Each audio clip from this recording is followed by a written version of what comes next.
Azevedo, próximo à Praça do Correio, no centro de São Vicente. Telefone 34669106. ZYU 752, Nova FM 87.9. Nova FM, brasileiríssima. Jornalismo Nova FM. Em 5 segundos, Manhã de Notícias.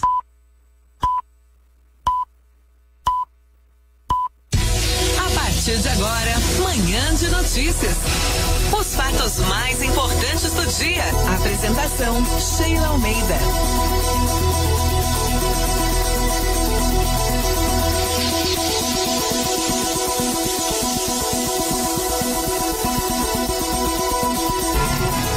Bom dia, hoje é terça-feira, dia 29 de janeiro de 2019. São 8h02. Eu sou Sheila Almeida e fico com você até às 9. O Jornal Manhã de Notícias está no ar. Nova FM 87.9. Olha, se você quer saber como fica o tempo hoje, deixa o guarda-chuva em casa, que de acordo com o Instituto Climatempo, não chove. A temperatura agora em São Vicente é de 23 graus e a previsão é que esse tempo varie entre 23 e 35 graus. Nova FM. Estradas. No sistema das rodovias Anchieta e Imigrantes, agora só há lentidão na pista norte da Imigrantes dos quilômetros 20 ao 17. Na via Anchieta, quem sobe para São Paulo encontra tráfego lento do 13 ao 10. No restante do sistema, a visibilidade é boa e também o tráfego é tranquilo. Quem não vai até São Paulo também não precisa descer a serra, só quer fazer a travessia de Balsas, precisa ter um pouquinho mais de paciência. Do lado de Guarujá, a fila é de 40 minutos de espera. Em Santos, 25 minutos para acessar as embarcações. 5 operam neste momento. Já na travessia Guarujá-Bertioga, meia hora de fila de cada lado e uma balsa em operação. Nova FM.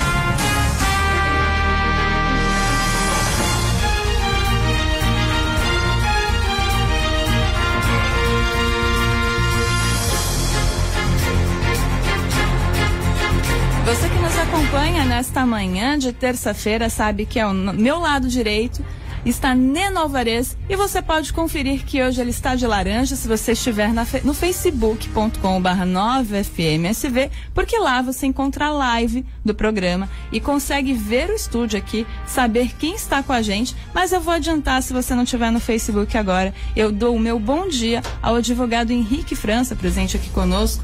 Bom dia, bem-vindo, Henrique. Tudo bem? Bom dia a todos os ouvintes.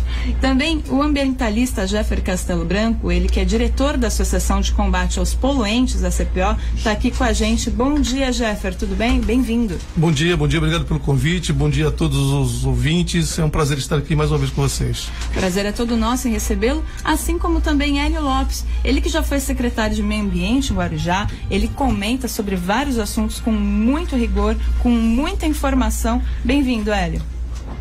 Obrigado, bom dia a todos, é um prazer estar aqui com vocês, obrigado pelo convite. Imagina, a gente sempre recebe pessoas com muita informação para comentar as notícias aqui da Baixada Santista. São 8h04, lembrando que além do facebook.com/novafmsv, você também pode participar do Jornal Manhã de Notícias pelo WhatsApp 99121 4342. Repetindo, 99121 4342. São 8h05, a gente não tem como começar o Jornal Manhã de Notícias senão por essa notícia, atualizando a situação em Brumadinho, que já confirma 65 mortes nesse 5º dia de buscas e 279 desaparecidos até agora. E tem morador da Baixada Santista nessa história. Nascido na região, Marcelo Alves de Oliveira, de 46 anos, foi identificado como uma das vítimas da tragédia em Brumadinho, em Minas Gerais, pelas autoridades que operam nos trabalhos de resgate. Ele morava na cidade mineira a trabalho com a esposa. Marcelo estava desaparecido desde o rompimento da barragem sexta-feira e a família foi avisada do ocorrido pela esposa da vítima. De acordo com a irmã de Marcelo, Márcia Dias, ele estava em Brumadinho há cerca de um ano. O velório e o sepultamento aconteceram ontem à tarde no cemitério Jardim Rio Branco, na área continental vicentina. Ele não é o único envolvido nessa história relacionado à Baixada Santista. Luiz Felipe Alves, de 30 anos, é natural de Jundiaí, cursou engenharia química na Unisanta, também trabalhava na região e continua desaparecido. A gente torce para que existam notícias boas ainda, se é que isso é possível. Hélio, tanto se fala agora dessa questão de Brumadinho que poderia ter sido evitada. Poderia ter sido evitada? Teria como algo ser feito, na sua opinião? Bom dia. Primeiro eu gostaria de deixar aqui os meus sentimentos ao Marcelo, a engenheira química aí que também teve a morte lá em Brumadinho. Foram nossos alunos, né? O Marcelo, por exemplo, o último curso que ele fez foi de pós-graduação em gestão de projetos na Unisanta, né? E a gente lamenta, né? A pessoa, um destino, né? Sair daqui lá para Brumadinho e acabar falecendo, deixando a família aí, né? Agora, a questão, né, de Brumadinho, isso tem endereço, né? Essas coisas de longa data, alguns deputados bem intencionados vêm colocando no Congresso uma legislação no sentido de endurecer em relação a essa questão de barragens, né? Que não é só em Minas, não, veja, ela está espalhada por todos os lugares, de vez em quando existem até alguns rompimentos e a gente sequer fica sabendo, né? Ou se sabe muito assim por cima, em relação a essas barragens. Eu mesmo estava saindo de casa agora e está havendo, e até me lembrei de uma barragem grande que existe lá em Bacarena, onde você tem a indústria do alumínio. Toda a mineração, pela tecnologia que se utiliza atualmente, ela acaba gerando uma grande quantidade de resíduos. Eles falam até rejeito, mas eu não considero como rejeito. Aliás, é importante explicar para o ouvinte isso, né? O que é resíduo e o que é rejeito. Eu sei que resíduo é o que a gente chama de lixo normal, mas o rejeito é o lixo que não poderia ser aproveitado, é isso? Exatamente. Veja, o que acontece? Duas coisas, vamos deixar bem claro. Quando você extrai esse material, ele, do ponto de vista de processamento, de beneficiamento, ele passa pelo tratamento, mas esse não é o tratamento ambiental, é que as pessoas acabam denominando e confundindo isso aí. Ele passa por um tratamento, no caso, por exemplo, do minério de ferro, para extrair o minério de ferro. E como é que isso é feito? É feito através de um processo de flotação, né? Mistura com a água. De água. Falar em água, eu estou precisando de água aqui. A gente já vai pegar. Além ele de faz essa mistura para poder fazer essa separação. É um processo úmido, né? Onde isso é feito no flotador e vai concentrando aquele material, e a escória que sai desse processo é o que dá esse que eles chamam de rejeito. Na minha opinião, é resíduo. Porque ainda poderia ser aproveitado? Não deveria ser tratado. Ah, sim. Porque se fosse tratado, nós poderíamos estar usando esse material em outras coisas, reciclando e tudo mais. Sim. Acontece que ninguém nesse país quer fazer tratamento. Uma outra coisa eu tenho observado até aí na Globo News direto, né, um especialista, análise de risco, comentando sobre esse assunto, e o que eu tenho observado é o seguinte: todos eles acabam trabalhando em cima dos efeitos, né? Então se discute lá o seguinte: olha, nós temos que fazer análise de risco, nós temos que preparar a população para uma situação emergencial, ter planos de contingência, nós temos que exigir, por exemplo, desses consultorias, enfim, que faça laudo, que recolha suas RTs, temos que ter alarme. Isso tudo é trabalhar em cima de uns efeitos. Tudo isso tinha. E nada disso adianta nada. Aliás, análise de risco Eu queria saber quem fez essa análise de risco. Aliás, inclusive... Ele deveria ser preso. Incluindo uma informação, Jeffer, após esses 65 mortos, houve uma reunião geral do governo. E o governo explicou que as barragens em todos os estados do país vão ter fiscalização imediata. A notícia do Conselho Ministerial de Supervisão de Respostas a Desastres, publicada no Diário Oficial da União de hoje. E aí eu até repito para o senhor também a pergunta, adianta agora, porque a gente já viu Mariana um tempo atrás, né? Eu não sei se na verdade isso já deveria ter sido feito, ou o que freia essa fiscalização de fato acontecer de forma correta, de forma firme? Olha, como o professor Hélio falou, né? A mineração, ela gera muito resíduos e rejeitos, né? A diferença entre resíduos e rejeitos, às vezes, é uma tênue linha, né? Os dois são perigosos, os dois causam doenças, são tóxicas, né? E veja bem, até antes de Mariana, né? Nós tivemos o acidente de Mariana, mas antes de Mariana também teve uma barragem que rompeu, que eu não me lembro qual foi a cidade. O tempo da ministra era a Marina Silva. Isso. Lá em Minas mesmo, inviabilizou, inclusive, isso. Tratamento de água do Rio de Janeiro e tudo mais. Exatamente. Então, o que acontece? O que acontece é que, infelizmente, né, as corporações no mundo todo, não é só no Brasil, elas acabam mandando, né, até nos governos. Isso é o que de fato acontece, né?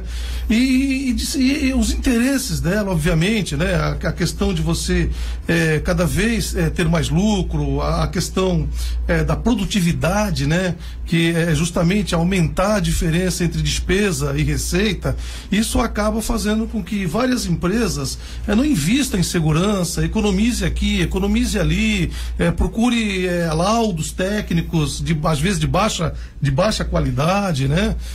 Muitas vezes esses laudos é um copia e cola, vocês podem ver licenciamentos, as pessoas, não sou eu que estou falando, né? São pessoas envolvidas que conhecem também como é que funciona o licenciamento. Às vezes são empresas contratadas que fazem um verdadeiro copia e cola, né? Aproveitando coisas. Então, quer dizer, é feito de uma maneira extremamente sem o devido cuidado que deveria ter, principalmente em obras, né? Se você pegar a imagem lá de Brumadinho, a quantidade de mineração que tem naquele morro ali perto de Brumadinho, praticamente pode-se dizer que há uma destruição da paisagem.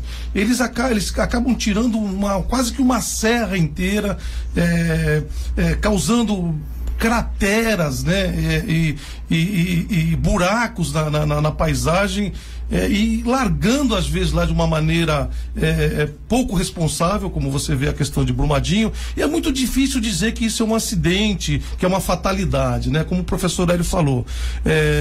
Basta você olhar, né, na linha do acidente, do rompimento, você ter casas, moradores, uma pousada, estradas passando, você vê um ônibus com funcionários, foi soterrado e morreu todo mundo. Isso é uma tremenda falta de uma avaliação de risco eficiente para que isso se resolva, né? Até mesmo a localização de onde ficava a parte onde ficavam os funcionários e o refeitório.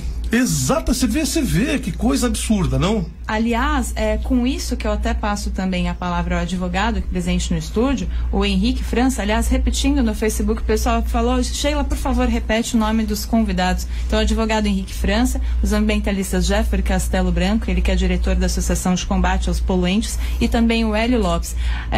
Henrique França, como advogado, eu não sei como é que o senhor enxerga essa questão, mas também já foi divulgado que cada família de cada vítima vai receber R$100 mil em indenização. Eu não sei se esse é um valor comum, se esse é um valor alto, se esse é um valor baixo por cada vida, não sei como isso costuma ser tratado, mas o fato de já ser divulgado um valor fixo, um valor X para essa indenização das vítimas é uma coisa comum? Não, não é, de forma nenhuma. Então, vou tentar analisar isso de duas maneiras. Acho que a primeira, assim, eu não tenho conhecimento técnico com os nossos companheiros aqui, mas eu estou ouvindo atentamente e tentando compreender. Eu acho que não falta legislação no Brasil. Tem para tudo, mais de uma, elas são conflitantes. O que falta é fiscalização efetiva. O que falta talvez fossem fiscais, gente que vá toda semana, que conteste esses laudos.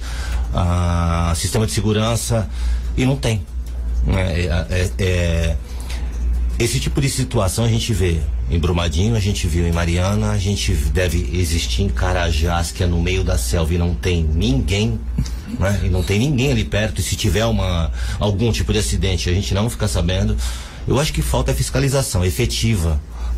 Esse tipo de acidente aconteceu hoje e está tomando toda essa proporção, morreu muita gente. Isso que a gente não fica sabendo.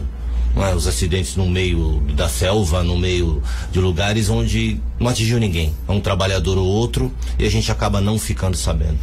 Agora, Hélio, o pessoal está falando aqui, o Josildo Nogueira Clementino, no Facebook. Bom dia, Josildo. Ele fala assim: foram presos 2 engenheiros hoje em São Paulo. O que falei foi exatamente isso. Não é privatização o problema, e sim o corrupto que vende laudos fraudulentos. Isso acontece muito no laudo de habite, o laudo de segurança dos bombeiros. O problema mesmo é a fiscalização, na sua opinião? É privatização? O que mais atrapalha? Porque também muito se fala dessa questão de que tudo isso aconteceu pelo dinheiro. Aconteceu pelo dinheiro ou aconteceu por falta de conhecimento, falta de fiscalização? São várias coisas, né? Em primeiro, eu diria que acontece em função de pressões políticas mesmo, né? Eu trabalhei muitos anos, foram 25 anos na CETESB, trabalhei no Ministério Público também, e tive a oportunidade de verificar como funciona isso, né? Então, por exemplo, vamos se reportar lá a Brumadinho. O bombeiro que deu um laudo que não agradou aos empreendedores foi transferido para outro estado. Certo? Se aparecer algum fiscal se contrapondo, também vai ser transferido, vai ser colocado de castigo, como eu já fui, como outros já foram, né? Você perde o seu cargo e fica lá de castigo, se for um funcionário concursado, né? Isso é o que a gente vive aqui, né?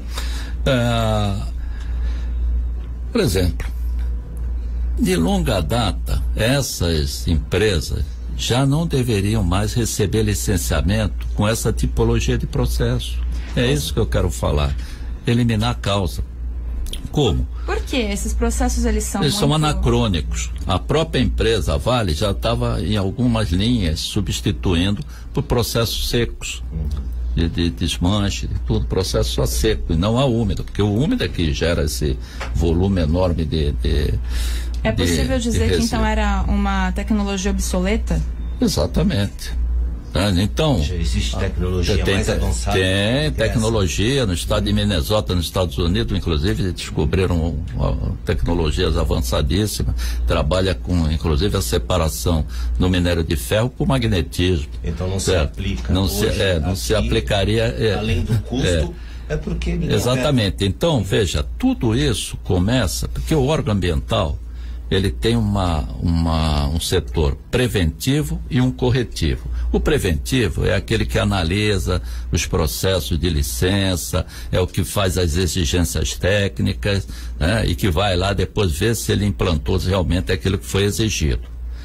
E o corretivo é que trabalha na correção dos problemas, não só desses empreendimentos que foram licenciados, mas de outros que já tinham tecnologia mais antigas, que já estão há muito tempo lá, até antes da legislação. O que falta, não só lá em Brumadinho, mas aqui no estado de São Paulo, e em todo o Brasil. O Brasil de São Paulo até bem mais adiantado, né? O que falta são políticas de controle ambiental. O próprio maior órgão ambiental, que é a quinta do mundo, que é a CETESB, não existe mais projetos de controle ou programa de controle ambiental. O último que existiu, eu participei, que foi o projeto de controle de poluição de Cubatão. De lá para cá, tempo? Foi em 83.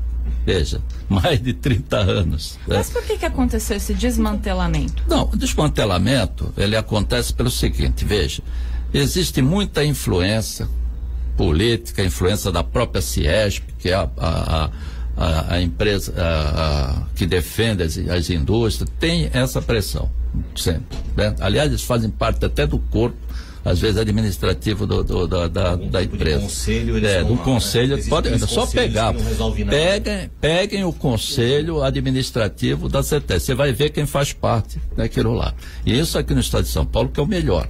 Onde o engenheiro vai em campo, ele tem liberdade para advertir, para propor multa, tal. Em Minas, quando eu estava aqui na CETESB, eu fui prestar um auxílio, uma consultoria. A CETESB me disponibilizou para montar o órgão ambiental lá de Minas Gerais, que é a FEAM. Tem até documentos e carta deles elogiando a minha participação e tudo mais. O que eu pude observar lá? Lá é pior, mas muito pior que aqui. Por exemplo, o engenheiro, se ele sair a campo e encontrar uma irregularidade, por exemplo, numa mina dessa, ele não tem o poder de advertir, ele não tem o poder de propor uma multa, porque o engenheiro propõe a multa e quem multa é o gerente. Mas aqui, a Baixada ainda se propõe, ainda se multa? Não, aqui faz. Aqui faz. O engenheiro sai, ele tem esse poder. Mas lá em Minas não tinha. Então, o que acontecia lá? Se ele encontrasse uma irregularidade, ele era obrigado a fazer um parecer, levar para um conselho e explicar e se ajoelhar para que o conselho decidisse pela multa. Só que o conselho era formado pela Associação Comercial, pela Federação das Indústrias. Ora, é brincadeira, eu não sei se ainda está isso em Minas, mas isso é a linha que tem em Minas. Aqui em São Paulo não. O engenheiro da CETESB, ele tem o poder, ele vai, fiscaliza, ele propõe multa. E normalmente quando ele propõe a multa, ela é assinada pelo gerente. O gerente dificilmente não vai contestar um engenheiro. Então, a questão da fiscalização. Mas o que falta, veja, que eu quero isso deixar bem claro, é que não se faz controle de poluição dessa maneira, certo? Não se faz de forma aleatória, ou seja, porque você reclamou, né? Alguém reclamou de um odor, de um ruído, aí você vai lá resolver particularmente aquele problema. Quando a coisa tem que ser ampla, ela tem que ser para todos, até para evitar injustiça, porque você penaliza uma empresa aqui e deixa outra do lado, porque ninguém reclamou, fazendo as peripécias dela, né? Isso não existe. Essa linha aqui de controle do Estado de São Paulo desapareceu. Imagino no Brasil. Então, os órgãos ambientais, eles estão desmantelados, o volume de serviço é enorme. Ou ele fica fazendo uma análise técnica, ou ele vai atender emergência no meio da rua, o técnico não sabe mais o que fazer. E aí ficam todos colocando a culpa em cima do técnico. Não é política a coisa. É quem organiza esse processo, quem desmantela isso. Lá mesmo agora em Brumadinho, você viu ontem, foi notícia, não sou eu que estou falando, aí do Jornal Nacional. Os deputados, todos não, uma grande parte, receberam dinheiro de campanhas vultuosos, volumes vultuosos das mineradoras. Agora, isso quando eles não são dono de mineradoras. Agora você quer o quê? Que aconteça o quê se nós não mudarmos essa filosofia que se impera nesse país? Eu perguntei tanto sobre a CETESB, se aqui ela tem esse poder de atuação, esse poder de multa, se ela tem essa atuação firme, porque nos últimos dias também o que se viu muito nas redes sociais foi uma associação, não pelo fato de, por exemplo, o que aconteceu em Brumadinho acontecer na Baixada Santista por ser o mesmo fato, o mesmo perigo, o mesmo risco, a mesma situação, mas chamando atenção para outras mazelas ambientais, outros riscos ambientais na nossa região, que é o caso da cava subaquática de Cubatão. O que seria essa cava? A gente tem o porto, o maior porto da América Latina, e a gente tem o canal do porto. Então, quando faz a dragagem, que é o aprofundamento do canal para que navios maiores passem, esse sedimento é retirado para ficar aí um buraco maior para ter espaço para o navio passar. Acontece que esse sedimento vai para onde? Jeffer, você podia explicar para a gente? Porque muita gente está falando do perigo da cava subaquática. Olha, antes de entrar nesse assunto da cava, que é extremamente importante a gente falar isso, né? Até porque a empresa que causou o acidente de Mariana, agora o acidente de Brumadinho, é a mesma que está fazendo a cava aqui na Baixada Santista, né? Mas aquilo que o professor Hélio trouxe, que era muito importante reforçar, é a questão da fiscalização dos fiscais da CETESB, que tem uma atuação realmente exemplar.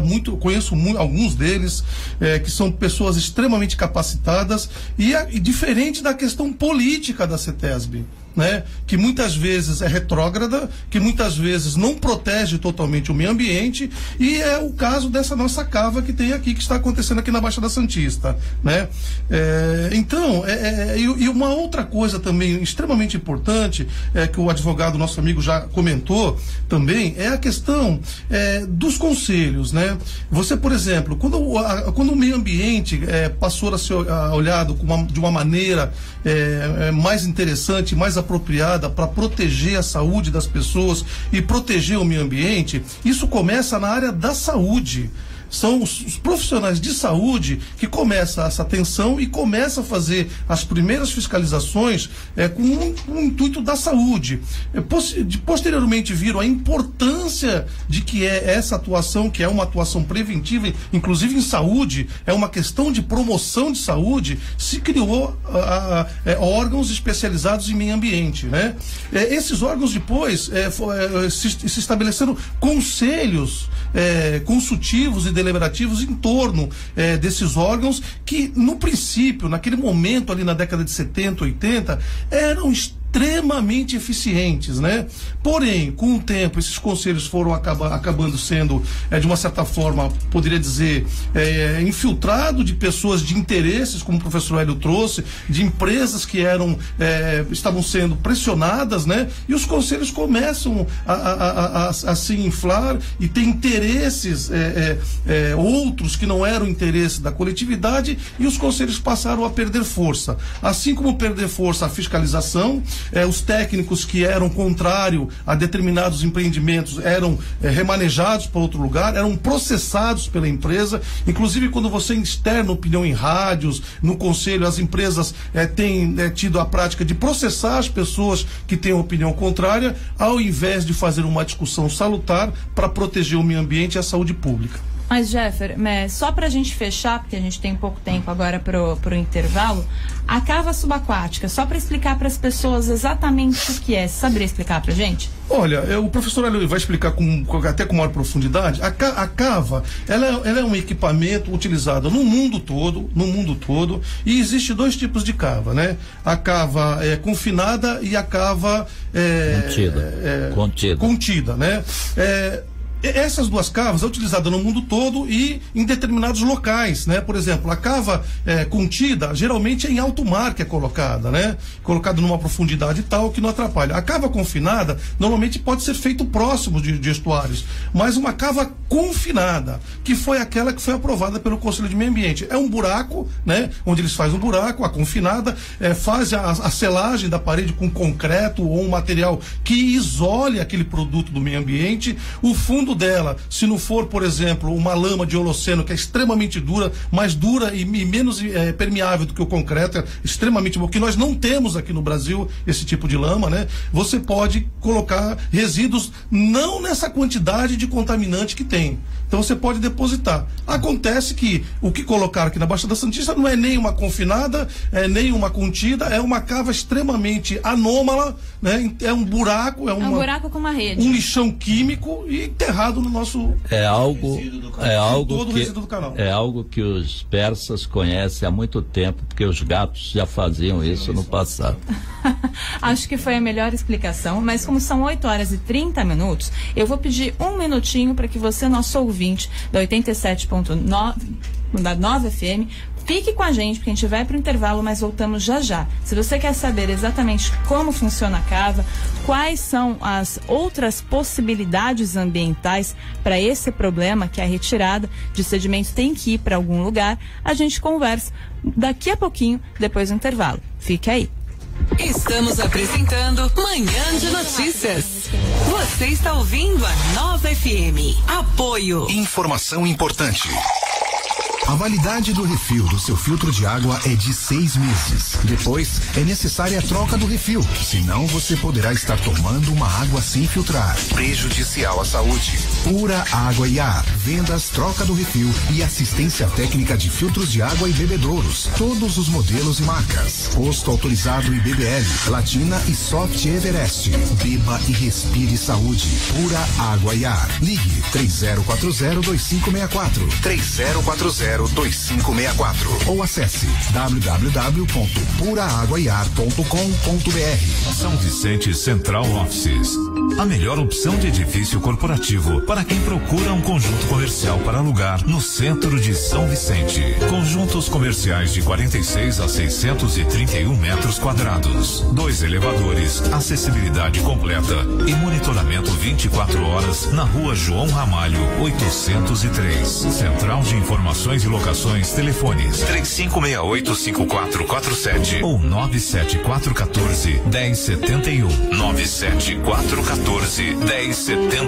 Venha conhecer a nova unidade do Jean Piaget Kids. Do maternal até o médio, períodos manhã e tarde. Jean Piaget Kids em São Vicente. Projetos de educação financeira, semana anti-bullying, cantina com alimentação saudável, balé, capoeira, teatro, inglês a partir do maternal. Jean Piaget Kids São Vicente. Praia do Itararé, a grande travessia da pessoinha mais importante da sua vida. Jean Piaget Kids São Vicente. Praia do Itararé. Nova FM, de olho no meio ambiente. O remédio vencido, ao ser descartado no lixo comum, é enviado a aterros sanitários ou lixões. E além de correr o risco de ser consumido por crianças, o produto se transforma no chorume, que penetra no solo e contamina os lençóis freáticos. Já quando o medicamento é jogado no vaso sanitário, se transforma em uma mancha tóxica que atinge a rede de esgoto e, através do tratamento para virar água potável, volta ao consumo humano. Assim, a melhor forma de se livrar daquele remédio vencido ou que não vai mais ser utilizado é levando-os ao posto de coleta mais próximo. Faça você a diferença. Nova FM, de olho no meio ambiente. 87.9. Nova FM, brasileiríssima. Estamos apresentando Manhã de Notícias.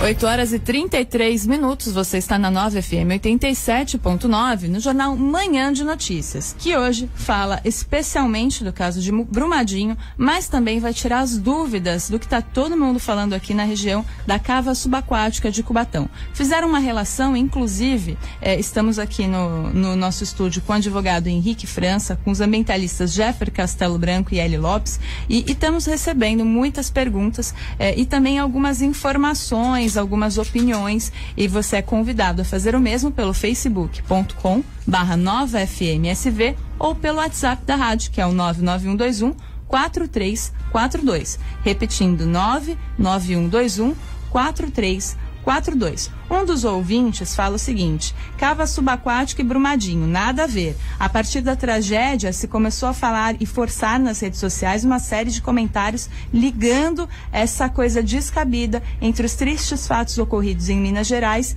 e o canal de Piaçaguera na divisa entre Cubatão e Santos. A gente já explicou aqui no bloco anterior que, de fato, não tem realmente uma relação direta, porque não se trata do mesmo tipo de tecnologia ou do mesmo problema. As coisas são totalmente diferentes, elas não servem para a mesma coisa. Agora, o ouvinte explica aqui que o caso de Cubatão foi amplamente debatido com as autoridades ambientais e com o público, e visando o esclarecimento dos fatos, a Prefeitura de Cubatão, que não tem ingerência no processo de licenciamento dessas obras, teria promovido audiências públicas com mais de 300 participantes e várias horas de duração, como é realizada em fevereiro de 2018 na Associação Comercial e Industrial de Cubatão, para mais ampla troca de ideias e informações. Autoridades ambientais, particularmente a CETESB, segundo o ouvinte, acompanharam de perto esses trabalhos nas cavas subaquáticas. O que é feito para garantir que a região conhecida como Vale da Vida tenha se tornado exemplo mundial de recuperação ambiental. Agora, o que se questiona, na verdade, o ouvinte, ele defende a cava ambiental em Cubatão, a cava subaquática, desculpe, mas se questiona, em outros comentários aqui na internet, se existe uma outra alternativa, senão, como o Hélio explicou da última vez, os persas, no caso os gatos persas, já conheciam há muitos e muitos anos, que cava um buraco e joga a terra em cima, que é isso que na verdade é a cava subaquática. Existe uma outra forma da gente dar fim nesses rejeitos retirados da dragagem, Hélio? Antes eu queria responder para esse... Por favor. Primeiro, todas essas audiências tiveram sim, a CETESB não participou de nenhuma delas, foram convidadas, inclusive aqui em Santos foi a primeira, teve em Cubatão, teve em Praia Grande, em nenhum momento ela fugiu do debate, não participou. E também dizer a ele que ficou muito bem caracterizado que a cava não é a melhor tecnologia e que o processo de licenciamento ele foi todo feito desconforme, tá? Em desconformidade com a própria legislação. Permite uma parte, Elio, é mais ou menos o que deve ter acontecido lá com Brumadinho, né? Há audiências públicas, as pessoas botam todos os problemas que estão passando por causa do empreendimento, não são ouvidas, as pessoas chegam com as suas verdades, vão embora com suas verdades, e o empreendimento continua com todos os problemas que a gente conhece, como o professor Hélio continua. E na semana seguinte, a empresa vem e aplica em comerciais, em propaganda na televisão, nos jornais e fica nisso até com uma pessoa dessa. Uma pergunta para vocês dois, até porque vocês estão mais próximos disso do que eu e todas as pessoas que estão ouvindo. O meu entendimento é que determinados órgãos do Estado, da Federação, o IBAMA, CETESB, CONAMA, são órgãos técnicos, né? E de muito tempo, até por causa desse tipo de situação, esse monte de acidente, esse monte de conselho que a gente vê, eu não vejo pessoas técnicas trabalhando nessas instituições. Eu vejo cabide de emprego, eu vejo indicação política. E eu não tenho nada contra, por mais que fosse uma indicação política, eu é incompetente. A gente tem aqui na Baixada o Condesb. É uma casa de chá. A famosa casa de chá, que foi a famosa casa de chá. A educação manda dizer casa de chá. Que nada se resolve, nada se fiscaliza. Eu não sei para que serve, sinceramente. Eu não sei o conselho, o desenvolvimento que não desenvolve nada. Vocês que estão muito próximos dessa atual gestão, assim, na virada do governo com o atual governador, esse órgão permanece técnico ou ele está mais político do que técnico? E agora ele ficou muito mais político. Eu vou dizer por quê. É só você acompanhar o que o governo Dória fez. Ele simplesmente pegou a CETESB e incorporou a Secretaria para o Meio Ambiente, a Secretaria de Energia, a Secretaria por exemplo, a Sabesp. Ora, é o poluidor, certo? Mandando no meio ambiente. A energia quer construir o quê? Termoelétrica. Ela mesma vai fazer exigência para ela? Quer dizer, puseram a raposa para tomar conta do galinheiro, com todo respeito ao galinheiro, certo? Com todo respeito ao galinheiro. Então, o que você, a partir dessa atitude, com uma penada, ele destrói todo o sistema, o que você pode esperar? Agora, tem uma matéria de página quase inteira no jornal A Tribuna de hoje, onde a CETESB garante que a cava subaquática não oferece risco e diz que, na verdade, essa foi a solução mais viável. Aliás, a palavra viável é a mesma que aparece também em Brumadinho, que lá o que aconteceu era mais viável. Por isso que eu pergunto mais uma vez se existe uma outra forma de tratar o resíduo da dragagem do Porto de Santos, se não uma cava subaquática do jeito que está em Cubatão? Olha, quando eu falei que esse processo ele é todo viciado, certo? Eu vou repetir aqui. Teve uma audiência pública, teve aí a RIMA, né? Foram feitas exigências técnicas, foi dado a licença prévia, só que a licença prévia tem 5 anos. para que a pessoa comece a construir e fazer o empreendimento. Ela levou 11 anos para começar o empreendimento e a CETESB fechou os olhos para isso. Ou seja, qualquer outro empreendimento aqui, o cidadão teria que fazer novos estudos, porque em 11 anos muita coisa muda, né? Passar por audiência pública. Essa primeira é irregularidade da licença. A segunda, na audiência pública que teve no CONSEMA, e que ele defende aí nesse vídeo que eu tive a oportunidade de ver, na audiência pública, foi pedido, o EARIMA, foi todo o estudo feito para 12 metros de profundidade. Depois eles começaram a dragar para 15 metros. O que significa isso? O poluente, veja, que está na parte mais profunda, representa um retrato de um momento em que Cubatão não tinha controle de poluição. Então, as concentrações que estão lá embaixo são altíssimas, né?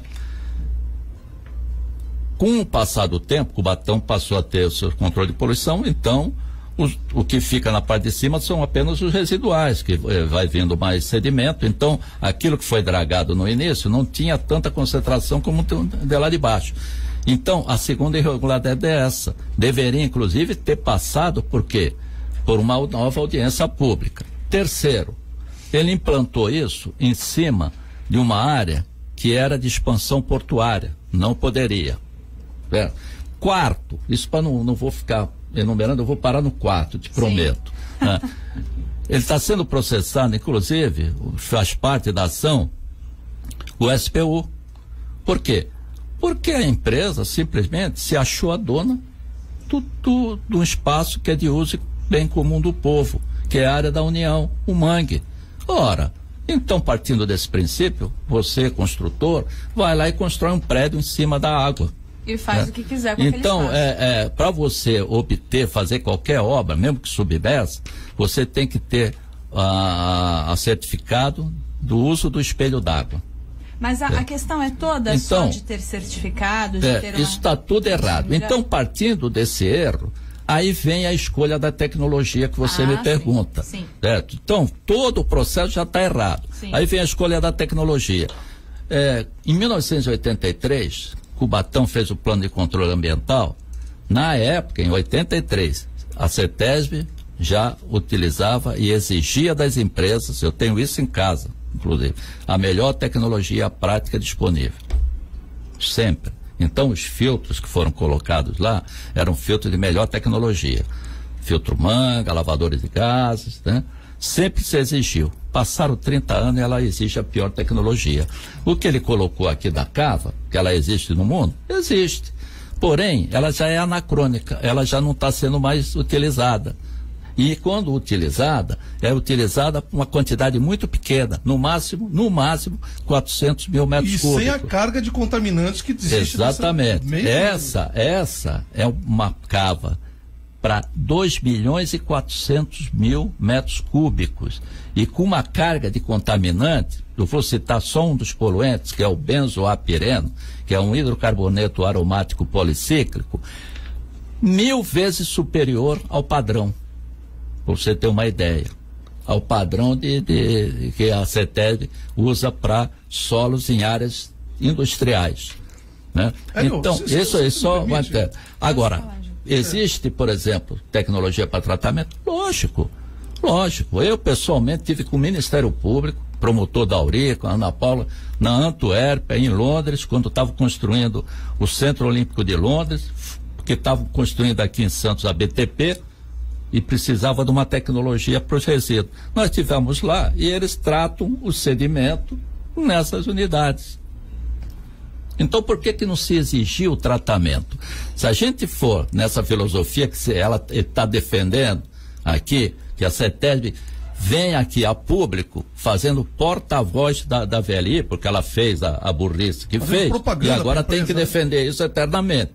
certo? Vai em juízo, defende juízo em qualquer lugar. E as pessoas acham que, porque a CETESB defende que ela está certa, a empresa está certa. Não está certa. E lembrando que os engenheiros que atestaram o laudo em Brumadinho foram presos hoje em São Paulo. Exato. E aqui também deveriam prender não só esses engenheiros, que a gente chama no CREA de caneteiro, certo? Como também alguns consultores que fazem esse estudo de arrimo para a empresa. França? Até onde eu vi, a gente não consegue ficar atualizado com todas as entrevistas de Brumadinho, né? Eu tinha ouvido ou lido alguma coisa a respeito de que essa barragem que caiu, ela não estava dentro daquelas que foram analisadas e apresentavam risco. Parece que ela não estava numa lista das que estariam dentro de uma lista das barragens de risco. É porque o laudo do cidadão aí, que foi preso, disse que era de baixo risco. Sim, exatamente, ela seria de baixo risco. A partir do momento que é de baixo risco, não, né, passa para trás na fila. A CETESB está dizendo que a cava também não apresenta risco. Ela também ia dizer. Também. Nós temos. Não apresenta. Eu vou perguntar para o senhor. Ela não apresenta risco ainda ou ela realmente não apresenta risco? Não. E ali, aliás, acrescentando a pergunta, a Alice da Ponta da Praia pergunta que tipo de acidente e que tipos de consequências podem acontecer com a cava de Cubatão. Antes do professor Hélio entrar, que é muito importante essa pergunta, é importante dizer, né, até para tranquilizar os ouvintes, gente, aqui ninguém é contra essa empresa que está fazendo isso. Ela expandiu o porto lá em Cubatão, ela vai trazer meios de baratear produtos com importação, exportação. Isso, gente, na nossa sociedade, com 7 bilhões de pessoas, é muito bem-vindo, né? A questão não é essa. Nós temos todos os respeitos por essa empresa e qualquer outra empresa. A questão aqui é a irregularidade dessa cava. Veja bem, a cava não pode causar risco. Ela já é o impacto ambiental. Eles falam em camada de silt. Essa camada de silt, ela não percorre a cava toda, ela só é até uma parte para evitar que na hora da descarga do material, que ela contaminasse a água com maior volume de contaminantes. Depois ela é retirada. Depois ela é retirada. Então ela já é o impacto e vai ficar lá. Vai ser com areia limpa, uma lata de lixo, com tampa limpa. Então, é absurdo o que estão fazendo. Para o ouvinte entender, a cava é um buraco dentro do mar, onde se coloca lixo, resíduo contaminado da dragagem com metais pesados. Em lugar nenhum do mundo isso foi feito. Olha, imagina você se essa moda pega. O que aconteceria? Qualquer indústria pode reivindicar o direito de fazer um buraco no estuário. Isso aqui vai virar um queijo suíço. Ora, vamos tratar resíduo e eliminar. Eu acho que eu entendi a pergunta da Alice. De que forma isso prejudica o meio ambiente? Isso prejudica pelo seguinte, veja, ele já começou a prejudicar a partir, porque são várias etapas, não adianta ficar se focando na... não adianta... Onde os pescadores pescam. Onde os pescadores pescam. Não adianta a gente ficar focando depois do problema se é seguro ou não é seguro. As irregularidades são tantas. Começa aí pelo uso da área. É uma área de uso e bem comum do povo, como você bem disse, lugar que eu posso pescar, qualquer um pode entrar. É como a praia. A praia é uma área de uso e bem comum do povo. Imagina se amanhã alguém resolve fazer buraco por lixo na praia, certo? É uma área da União. Então, nesse aspecto, não dá nem para discutir isso, certo? Agora, a questão é o seguinte: não tem sustentabilidade. O que é sustentabilidade? É você não deixar para futuras gerações problemas, certo? E essa problemas ali podem ser também por conta da alimentação dos peixes. A gente pode ser não, essa cava. De que forma? Não, esse processo todo, a contaminação já inclusive ocorreu, porque na medida em que eu passo a dragar a 15 metros de profundidade, na hora que eu estou dragando, eu estou ressuspendendo isso, estou solubilizando esse produto, estou biodisponibilizando, porque o metal pesado, ele está incorporado, o íon, no grãozinho lá de sedimento. Na areia. Na areia. A hora que você mexe, ele biodisponibiliza. Aí é que é o perigo.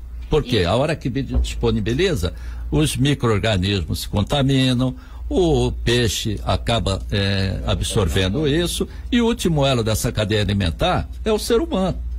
Então nós vamos comer. Então, o que acontece? Não tem conotação? tem uma conotação, não tem, por exemplo, lá com o Brumadinho, o perigo de desabar, soterrar, a gente pode esquecer, isso não vai acontecer nunca. O que tem são alguns perigos, primeiro já não deveria nem estar lá, mas já que está lá... Como resolver? Como resolver, certo? E isso está judicializado através de uma ação que o Jefferson colocou, uma ação popular, e hoje está, inclusive, na mão do Ministério Público Federal para resolver essa situação. Então, se o juiz, ele vai ser o responsável por isso, né? Se ele achar que deve ficar ali, ele amanhã mais tarde vai responder se tiver algum problema. Certo? Se ele achar que deve tirar, é fácil. É só puxar tirar essa cobertura, fazer uma dragagem de sucção e mandar para tratamento. Vai ter que construir uma unidade de tratamento em algum lugar. Aí teria que ficar esses resíduos fora da... Não, lógico, no primeiro momento, pra você ter uma ideia, a firma fez tudo certinho. Ela dragou os 12 metros, tirou o resíduo, colocou num gel bag, colocou dentro do seu site, tá lá para quem ver, tem fotos disso. E enterra o material que sai, que percola, ele é tratado, aquela água, para ser depois lançada. Agora, embaixo d'água, certo? Colocando esse material, quem que vai monitorar isso? É mais difícil. Agora, mesmo que se faça daqui para frente com a pressão social, a pressão popular que estão acontecendo neste momento, né, que Brumadinho acaba de apresentar uma tragédia, vamos supor que mandem tirar de lá. Aí eu até vou passar a pergunta para o Jeffer e depois também para França, para saber, vai acontecer alguma coisa? Porque a gente tem aqui na Baixada Santista outros problemas ambientais de anos, que eu não sei, você vai me ajudar, Jeffer, a saber, a lembrar se foi resolvido, se foi aplicado multa, se já foi julgado, se algo mudou. Por exemplo, um caso da Rod. Até hoje, a contaminação em diversas cidades da Baixada Santista, e eu lembro em especial de São Vicente, na área continental, onde pó da China e outros elementos tóxicos foram depositados em áreas proibidas, até hoje fazem com que funcionários daquela empresa lutem na justiça pelo direito de continuar pelo menos recebendo auxílio, porque eles deveriam pelo menos receber um auxílio financeiro para tratamento, e alguns tiveram esse auxílio suspenso e estão sendo demitidos. Sim, perfeito. Em janeiro de 2015, eu não estou falando nem de décadas atrás, que é o caso da Ródia. Em janeiro de 2015, foi constatado o vazamento de dióxido de enxofre em 2 empresas diferentes do polo de Cubatão. O incêndio da Ultracargo, na Lemoa e Santos, começou no dia 2 de abril e foi extinto dia 9 de abril de 2015, com 6 tanques de combustíveis atingidos em área industrial de Santos. Teve também aquele vazamento de produtos químicos, seguido de incêndio, num terminal de cargas no Guarujá, que espalhou fumaça, que podia ser tóxica, sobre a cidade de Patos de Santos. Local frio. E apareceu em janeiro de 2016, causando pânico. Teve uma morte, ninguém constatou se essa morte era decorrente ou não era decorrente da toxicidade daquela fumaça, mas aconteceu no mesmo dia. Em janeiro de 2017, ainda em Cubatão, um incêndio atingiu a unidade da Vale Fertilizantes. Teve início uma correia transportadora e também uma cortina de fumaça alaranjada foi liberada e tomou conta do ar. Na madrugada de 11 de agosto de 2017, um acidente derrubou 40 containers no mar de Santos. A carga ficou espalhada e prejudicou o ambiente marinho. Eu estou falando dessas que são muito recentes, tá? Em agosto de 2017 também, o IBAMA multou em 2,5 milhões a Rumo pelo derramamento de 5 mil litros de óleo diesel por uma locomotiva em um pátio de manobras às margens da Serra do Mar em São Vicente. O produto contaminou um rio entre a cidade de São Vicente e Praia Grande. Ou seja, cada caso desse trouxe um problema ambiental e também ou por algum erro, alguma falha humana, ou também por falta de fiscalização. E eu não sei quantos desses casos já foram de fato efetivamente resolvidos de modo que não aconteçam mais. Vê bem, é difícil você dizer que não aconteçam mais, né?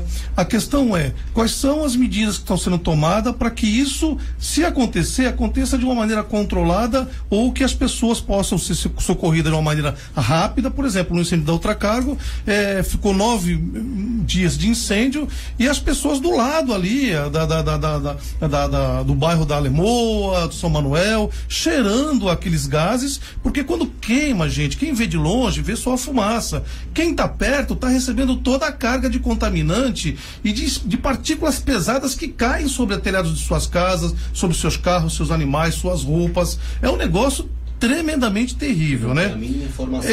Exatamente. Eu queria até fazer um comentário aqui meio jurídico, né? O advogado está aqui, me ajude, França. Aliás, eles começaram o Jornal Manhã de Notícias falando, é sempre bom ter um advogado ao lado. Isso. O que acontece, isso vem desde a antiga Roma, né? Lá na antiga Roma existia uma lei, né? Onde você poderia, qualquer dano que você causasse, você tinha que reparar 25 vezes o valor daquele dano, né? Então tinha um cidadão lá na antiga Roma, o nome dele é Lúcio Veratius, né? Que ele era muito rico, ele pegava uma bacia de dinheiro, vinha com o seu empregado atrás e ele saía no meio da rua esbofeteando quem ele não gostava. Então imediatamente o empregado ia lá e pagava 25 vezes o valor e saía esbofeteando todo mundo e não dava nada para ele, até que mudaram a lei, né? Isso, gente. Mas tem mudado aqui na Baixada Santista, Jeffer? Perdão, desculpa, não entendi. Tem mudado alguma coisa na Baixada Santista? Olha, a partir de 1980, que o engenheiro Hélio trabalhou lá na CETESB, né? Você não tem como não dizer que a partir daquele momento não melhorou. Melhorou muito. Mas por que de 2015 para cá a gente tem... Pois é, exatamente isso que eu vou chegar. É isso que eu vou chegar. Cubatão melhorou muito. As empresas melhoraram muito. A questão toda é o retrocesso que a partir daí foi se estabelecendo nos conselhos e nos órgãos, principalmente na área política. A gente vê técnicos agoniados, tendo que tomar atitude e são freados pela parte política, né? Então existe uma situação extremamente complexa hoje na parte de fiscalização, principalmente vindo da parte política, onde as empresas, porque pagam imposto, pressionam os governos, né? Existe até algumas entidades que fazem inclusive um filme que foi muito passado, a história das coisas, que colocam, né, o governo engraxando o sapato das grandes corporações. É praticamente isso que acontece. Nós temos que mudar isso. Nós temos que fazer com que os governos que tem o dever de proteger o Estado brasileiro, e muitos deles não estão fazendo, que tomem as rédeas desse país para que a gente vire uma nação de fato, gente.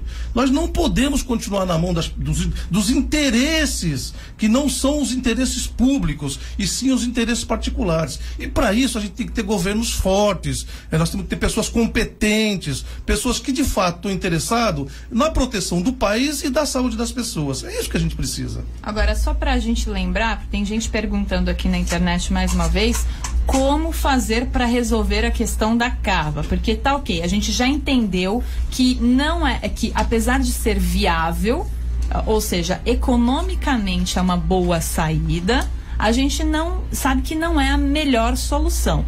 O Hélio explicou que tem que retirar o resíduo, dar tratamento e colocar em local seco. É isso? Ele pode ser, depois de tratado, ele pode ser até reciclado. Veja, na Antuérpia, eles tratam o resíduo, antes até não põe buraco nenhum lá, né?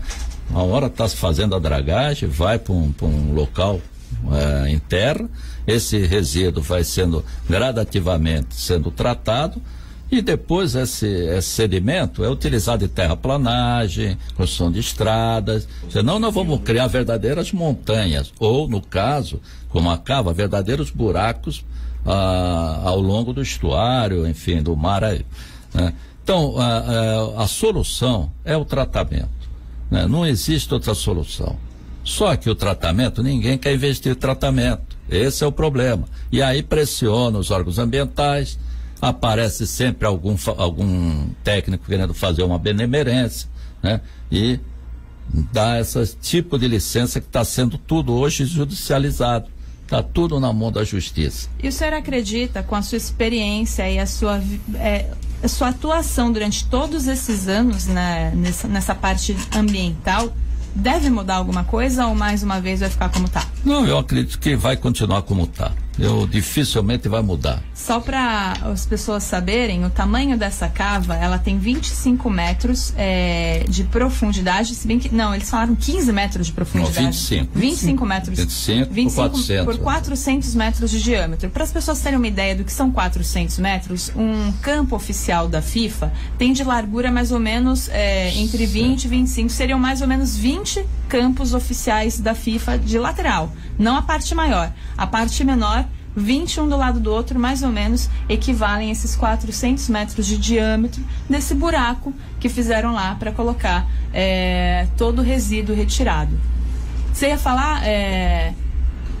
Olha, depois de tudo que a gente está ouvindo aqui, né, eu espero não sair daqui mais assustado do que eu cheguei, mas respondendo um pouco a tua primeira pergunta, eu acabei não respondendo. Depois de tudo que eu ouvi, após esse tipo de tragédia que a gente viu em Brumadinho, que a gente já viu em Mariana e que a gente está alertando aqui, você fez aquela pergunta sobre indenização. Sim.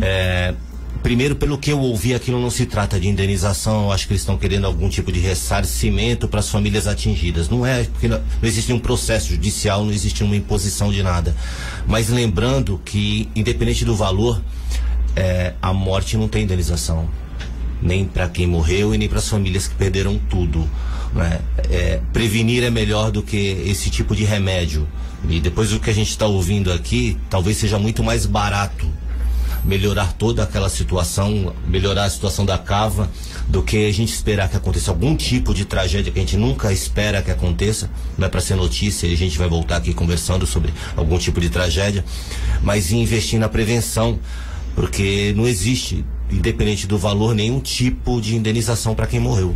Para as famílias perdidas e para, por enquanto, essas duas infelizes famílias do pessoal da Baixada, né? Eles chamam, na verdade, de doação às famílias. Exatamente, foi mais ou menos o que eu ouvi. Mas você pode ter certeza absoluta que essa doação não vai ser nenhum tipo de doação. Até hoje, não vai ser. Eu estava lendo ontem uma reportagem em um outro site falando que até hoje, naquele caso da Boate Kiss, que não se trata exatamente de um risco ambiental, mas também faltou fiscalização. Exato.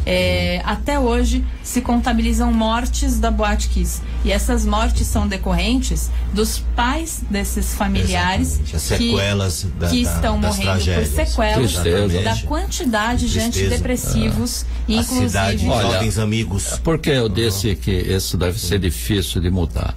Aí fica na parte do nosso colega aqui, advogado.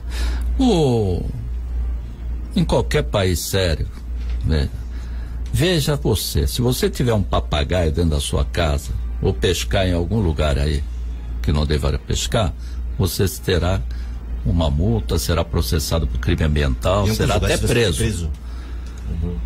O presidente da Vale está lá dando entrevista. Esse homem devia estar preso. Veja, um país sério, essa pessoa já devia estar presa. Porque ele é o responsável por tudo isso. Ele é o responsável por tudo isso. Infelizmente, a legislação criminal brasileira, ela não pune a empresa. Ela não pune a pessoa jurídica, digamos assim. Exatamente. Mas ela te pune, veja. Olha, ação civil, numa ação ambiental, ela vai criminal aí, veja. Ele matou pessoas, ele soterrou cidades. A empresa, esse é o problema. Acabou então fecha a empresa. Sim, eu posso até concordar. Então fecha a empresa. Posso até exatamente ele acabou com o ecossistema todo. Não acabou uma vez, ele acabou 2, 3. Veja, e vai continuar tendo isso aí. E não é só uma geração. O que nos deixa numa situação de jus esperneantes, esperando aí qual vai ser a próxima vítima. É isso que a gente fica aqui. Se você me permite, veja bem, é interessante. Quem foi preso foi os engenheiros. Exato. Mas por que os engenheiros deram esse laudo, ao que parece não significativo ou frajuto até? Precisa sobrar para alguém. Quem foi que, exatamente? Então, quer dizer, foi incriminado e está sendo preso os engenheiros só? Olha, mas infelizmente eu vou te dizer uma coisa. Eu sou diretor do CREA de São Paulo e sou da comissão de ética do CREA. Diariamente são dezenas de processos que passam lá por falta de ética profissional. Isso é ética profissional. Esse cidadão tem muito caneteiro, que a gente chama, né? Pessoas que assinam e prejudicam outros profissionais que vão lá cobrar um preço justo e que são aviltrados por laudos aí a preço de banana, certo? Alguns deles são funcionários da empresa. Cansei de ver. Eles assinam tem engenheiro que aparece lá com 400 laudos como responsabilidade técnica. Aonde esse cidadão consegue fiscalizar essas obras? Ele é o ligeirinho, veja. Então, esse é o caneteiro. É inviável esse tipo de coisa. E aqui tem pessoal suficiente na CETESB, que é um órgão que pode atuar e pode fiscalizar aqui na Baixada Santista. Tem pessoal suficiente para fazer toda a fiscalização do que existe? Não tem. Deveria ter um reforço aí no quadro. Pessoal suficiente. E outra coisa, seria um quadro suficiente para que, de acordo com as necessidades, pudesse haver fiscalização. E outra coisa, ela trabalha ainda tem sucesso, porque existem alguns remanescentes, alguns engenheiros experientes e idealistas que fazem aquilo que tem que ser feito, né? Porque às vezes, não querendo criticar os novos, a gente precisa dos novos, certo? Mas às vezes vem totalmente despreparado, certo? Não tem condições nenhuma de entrar numa empresa e conhecer um processo, certo? Deveria ter cursos, treinamento antes de jogar o cara na boca do leão lá, né? É verdade. Agora, então, os próprios... esse é um problema. Os nossos comentaristas aqui do Facebook, os nossos ouvintes internautas estão falando que, a exemplo, é só falar de coisas muito menores que acontecem até pelo lado público, que muita gente não utiliza nem EPI, o equipamento de proteção individual, para trabalhar em algumas obras. Você vê trabalhadores de empresas contratadas pelas prefeituras de chinelo e camiseta. Ele também fala, o Josilo Nogueira, que não só ele, no caso estava falando das pessoas responsáveis, como os governadores de estado também são coniventes. Uma coisa interessante que você coloca agora, né, é que nós estamos vendo já há algum tempo a tentativa de desmonte de todo o sistema ambiental nacional, né? Isso começa lá em Brasília, se espelha nos estados e vão para as cidades. É importante que se fale que esses órgãos ambientais são órgãos do executivo, são órgãos que protegem, de certa forma, o governador, que protege o governo que está à frente. A partir do momento que o governo perde esses órgãos técnicos ou destrói a qualidade técnica desses órgãos, ele, governo, fica suscetível a tomar ações e processos, e as empresas que deveriam estar protegidas também. Então nós passamos por uma atitude, em vez de preventiva e de protetiva, de promoção de ambiental e de saúde, por uma situação conflituosa judicial. E essas pessoas, todas elas, não estão livres de serem acionadas na justiça. Então, quer dizer, é esse contencioso que a gente quer voltar a criar no nosso país? Quer dizer, quando o governo que está à frente do executivo, ele mesmo se coloca numa posição de não ter a qualidade técnica suficiente para respaldar o seu governo, eu acho que ele também tem que ser responsabilizado. E as empresas ficam à mercê de tomar um processo a qualquer momento. Já são 9h08. Você que está no Jornal Manhã de Notícias sabe que a gente já estourou o horário, mas é muito importante a gente trazer toda essa informação para os nossos ouvintes e internautas. E eu termino com uma pergunta para o advogado Henrique França. A sociedade, de forma geral, que se sente incomodada com a situação ambiental e com a falta de cuidado ao meio ambiente, pode reclamar para quem? Porque sabe que pode falar com o IBAMA, sabe que pode falar com a CETESB, só que de fato, onde é o lugar certo? Dá para ir na justiça pedir para uma verificação, um Ministério Público? Sim, dá. A gente tem que analisar friamente qual é o tipo de problema, do que se trata, né? O Ministério Público, ele está aí para isso também, né? Dependendo da situação, existe a CETESB, existe o IBAMA, e a pessoa procura, são órgãos, digamos assim, eles são primeiro o órgão administrativo a você fazer uma reclamação. Se você não tiver resposta, se você, pro problema, eu não sei o que a pessoa se refere de uma maneira genérica ou de uma maneira específica, você não tendo resposta, você procura o judiciário.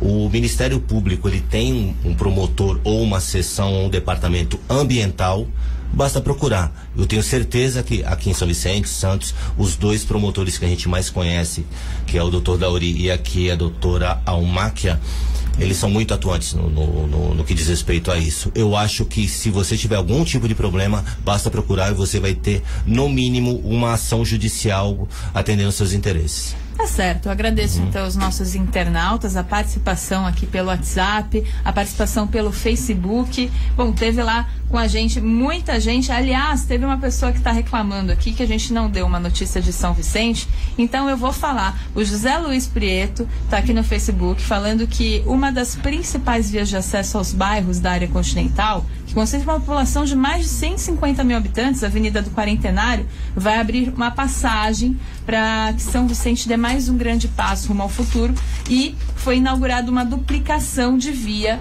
pelo prefeito hoje de manhã, lá no Quarentenário. O trecho duplicado tem pouco mais de 1 quilômetro e vai atender uma demanda diária de veículos que trafegam em direção aos bairros da área continental ou no sentido inverso. Ainda é 1 quilômetro. Então, tem a fase 1, a fase 2 do trecho que vai ser entre a Lagoa do Quarentenário e a Rua 13, no Jardim Rio Branco, e a fase 3 de obras tem previsão de ser concluída nos próximos meses. Então foi entregue 1 quilômetro, a gente deixa registrado aqui que a Prefeitura de São Vicente entregou a duplicação do primeiro quilômetro da Avenida do Quarentenário, que é uma reivindicação antiga dos moradores, porque aquele trecho ele estava ali sem utilização nenhuma, há muitas vezes inclusive acumulando lixo, que é outro problema ambiental, e agora eles começaram a dar uma solução. Ainda falta bastante, mas pelo menos um trecho foi entregue. Obrigado pela participação de todos, e assim eu me despeço. Muito obrigada, França, pela sua participação. Bom dia. Obrigado pelo convite mais uma vez, e a todos os ouvintes. Um bom dia a todos. Jeffer Castelo Branco também, obrigada pela participação. Obrigado aos ouvintes que nos ouviram, né?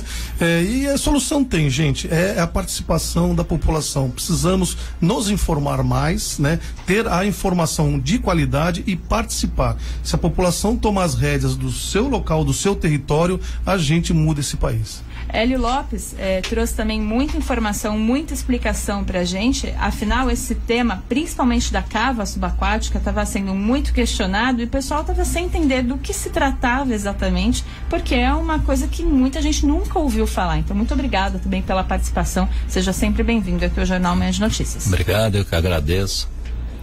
São 9h02, a gente se despede, mas voltamos amanhã, das 8 às 9. Até lá! Você está ouvindo a Nova FM. A cidade e suas histórias.